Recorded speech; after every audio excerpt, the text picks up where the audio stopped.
स्वयंपाक करायला आपल्याला फक्त अर्धा तास लागतो, पण किचन ओटा आणि गॅस शेगडी घासायला कमीत कमी आपल्याला 1-1.5 तास लागतो. सगळं स्वच्छ झाल्याशिवाय दुसरे कामं काही आपल्याला दिसत नाही किंवा घरसुद्धा आपलं नीटनेटकं दिसत नाही. म्हणून हे काम खूप गरजेचं असतं. तर इथं सकाळचं माझं जेवण बनवून झालेलं होतं. म्हटलं चला आता किचन ओटासुद्धा स्वच्छ करून घेते. शेगडी घासून झाली, किचन ओटाही स्वच्छ केला आणि त्याच्यानंतर झाडाला पाणीसुद्धा घालायचं होतं. आता मी काल ना झाडं दाखवले होते व्हिडिओमध्ये, तर एका त्याची कमेंट होती की कुंड्यावरती नको ठेवताय, खाली ठेव, खांद्यावर जर पडले ना तर तुलाच प्रॉब्लेम होणार. तर खरंच त्याचं म्हणणं बरोबर होतं. राजवीर सारखं बाल्कनीमध्ये जातोय आणि त्याचा धक्का लागला आणि एखादी कुंडी जर खाली पडली तर खाली लेकरं खेळत असतात आणि काय होणार ते मला सांगता पण येणार नाही. म्हणून मी खाली कुंड्या घेतल्या. कोणी काहीतरी आपल्याला सांगते तर चांगल्यासाठीच सांगते.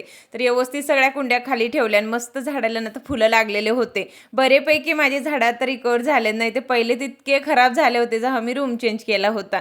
तर झाडाला पाणी घातलं. त्याच्यानंतर मला दळणसुद्धा करायचं होतं. आता माझ्याकडे ना गव्हाचा पीठ होता, पण मला बाजरीची भाकर खायची होती आणि ही बाजरी ना माझ्या आईनं गावाकडून दिली होती. तेवढीच मला दळून आणायची होती. तरी तर राजूचा अभ्याससुद्धा घेतला, त्याला स्कूलमध्ये सोडलं. त्याच्यानंतर ताईसुद्धा घरी आली होती, तेव्हा आम्ही एक ब्लाऊज शिवलं. त्याच्यानंतर झाली संध्याकाळ. संध्याकाळ झाली की आपल्याला जेवणाची तयारी करावाच लागते. तर इथं जेवण वगैरे माझं सगळं बनवून झालेलं होतं, पण मला इथे ना बिस्किट दुधामध्ये भिजू घालायचे होते आणि ड्रायफ्रूटसुद्धा भिजू घालायचे होते.